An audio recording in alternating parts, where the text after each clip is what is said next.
TDP అధినేత సొంత జిల్లాల్లో ఆ పార్టీ నేతల మధ్య సమన్వయ లోపం స్పష్టంగా కనిపిస్తోంది.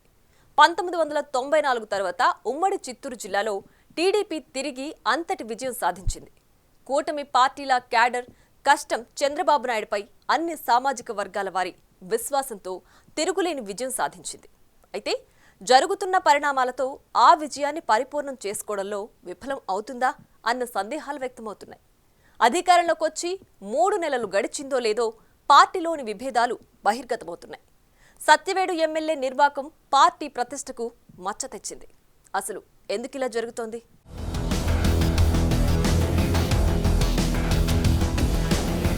చిత్తూరు జిల్లా సత్యవేడు ఎమ్మెల్యే ఆదిమూలం రాసలీలల వీడియో రిలీజ్ తర్వాత జిల్లా పార్టీ శ్రేణుల్లో కలకలం రేగుతుంది. పార్టీ క్యాడర్తో పాటు జిల్లా నాయకులు, ఇన్ఛార్జీలు, ఎమ్మెల్యేల మధ్య సమన్వయం లేకపోవడం వల్లే ఇలాంటి ఘటనలు జరుగుతున్నాయని తమ్ముళ్లు అభిప్రాయపడుతున్నారు.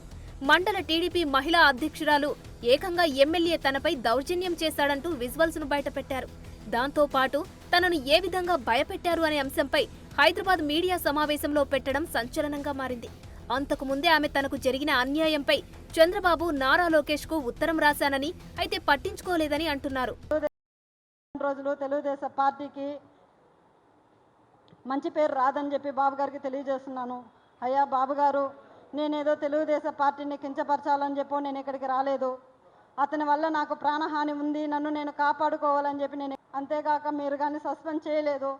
నేను, నా భర్త, నా పిల్లలు ఆత్మహత్య చేసుకొని చనిపోతాము మంగళగిరి పార్టీ ఆఫీస్ ఎదురుగా అని చెప్పి నేను మిమ్మల్ని కోరుకుంటున్నాను. శరణు మహాప్రభు చంద్రబాబు నాయుడు గారు, మాకు మీరే దిక్కు శరణు బాబు. అయితే ఆమె ఎమ్మెల్యే దాష్టికాన్ని టీడీపీ తిరుపతి పార్లమెంట్ అధ్యక్షుడు నరసింహ యాదవ్ దృష్టికి ఎందుకు తీసుకురాలేదు? ఒకవేళ తీసుకెళ్లినా ఆయన పట్టించుకోలేదా అని తమ్ముళ్లు ప్రశ్నిస్తున్నారు. అలాగే వారం రోజుల క్రితం బాలరాజు అనే పార్టీ నాయకుడు ఎమ్మెల్యే మీద ఓ వీడియో విడుదల చేశాడు. దానిపై కూడా నరసింహ యాదవ్ స్పందించలేదని అంటున్నారు. వాటితో పాటు తిరుపతి పార్లమెంటు సెగ్మెంట్ పరిధిలో అనేక వివాదాలు జరుగుతున్నాయి. అయితే వాటిని పార్టీ అధిష్టానం దృష్టికి తీసుకురాకపోవడంలో జిల్లా నాయకత్వం విఫలమైందంటున్నారు.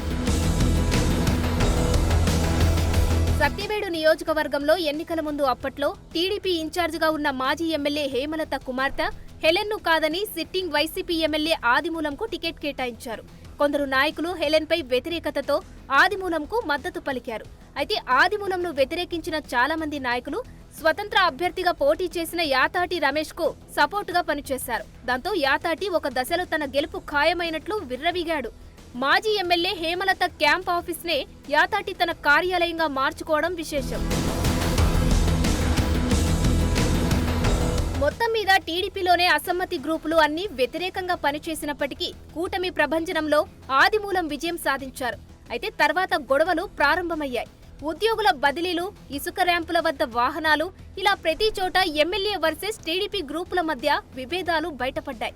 అదే సమయంలో గత ఎన్నికలలో తనకు పని చేయకుండా చెరుకుగడ గుర్తు మీద పోటీ చేసిన యాతాటి రమేష్ వద్ద డబ్బులు తీసుకొని పనిచేసిన వారందరి వివరాలు తన దగ్గర ఉన్నాయని, వాటిని పార్టీ అధిష్టానానికి ఇస్తున్నానని ఎమ్మెల్యే బ్లాక్ మెయిలింగ్ చేయడం మొదలుపెట్టాడు. ఈ నేపథ్యంలోనే ఎమ్మెల్యేకు అతి దగ్గరగా ఉన్న బాలరాజు అనే నాయకుడు ఎమ్మెల్యేను వ్యతిరేకిస్తూ మాట్లాడిన వీడియో బయటకు వచ్చిందంటున్నారు. కూటమి అధికారంలోకి వచ్చిన తర్వాత జిల్లాలో ఎవరికి వారే యమునా తీరే అన్నట్లు వ్యవహారం నడుస్తుంది. జిల్లాలో సీనియర్లు పార్టీని సమన్వయం చేయడం అటుంచి కనీసం తమ నియోజకవర్గం నుంచి బయటకు రావడం లేదు. దానికి కారణం జిల్లాకు మంత్రి పదవులు రాకపోవడమే అంటున్నారు. దాంతో పాటు పార్టీ కూడా జిల్లా నేతల్ని సీరియస్ గా పట్టించుకోవడం లేదన్న అభిప్రాయం ఉంది. జిల్లా పార్టీలో ట్రబుల్ షూటర్ లేకపోవడం, పార్టీ అధ్యక్షులుగా ఉన్నవారికి పార్టీ శ్రేణులతో సమన్వయం లేకపోవడం కూడా జరుగుతున్న పరిణామాలకు కారణమంటున్నారు. మదనపల్లి ఫైల్స్ దగ్ధం ఇష్యూపై జిల్లా నేతలెవరూ పెద్దగా రియాక్ట్ కాలేదు. మాజీ మంత్రి రోజా, రాజంపేట ఎంపీ మిథున్ రెడ్డిలు ప్రభుత్వాన్ని విమర్శిస్తున్నా జిల్లా నేతలెవరూ కౌంటర్ ఇవ్వడం లేదు. రోజా వరద సహాయానికి సంబంధించి చంద్రబాబును టార్గెట్ చేస్తే ఎవరూ రియాక్ట్ అవ్వలేకపోయారు. ఆఖరికి మీడియా ప్రశ్నిస్తే రోజాపై విజయం సాధించిన ఎమ్మెల్యే గాలి భాను ఆమె అక్రమాల గురించి మాట్లాడుతున్న పరిస్థితి. 6 నిమిషాలు మాట్లాడిందంటే 6 సెకండ్లు కూడా ఆలోచించలే. ఆమెకి ఇంగిత జ్ఞానం కూడా లేకుండా మాట్లాడుతుందంటే అర్థం చేసుకోవాలి. ఇంకా ఏం మాట్లాడుతుందో తెలియదు. ఎక్కడికో పోయి కూర్చొని దూరం కూర్చొని అవాకులు చివాకులు పెరుస్తూ ఉంది. అసలు ఏం మాట్లాడుతుందో సబ్జెక్ట్ ఉందో కూడా తెలియకుండా మాట్లాడుతూ ఉంది. ఈ రాష్ట్రానికి ఎమ్మెల్యే చేసి మంత్రి చేసి ఇలాంటి మాటలు మాట్లాడడం చాలా శోచనీయం, అసలు దురదృష్టం.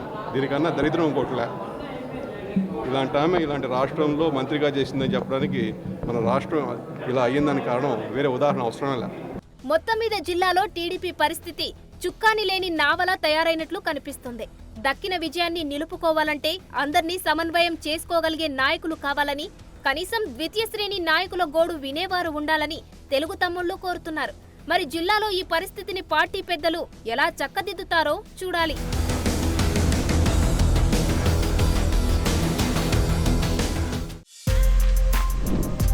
For more videos like this, subscribe Big TV channel.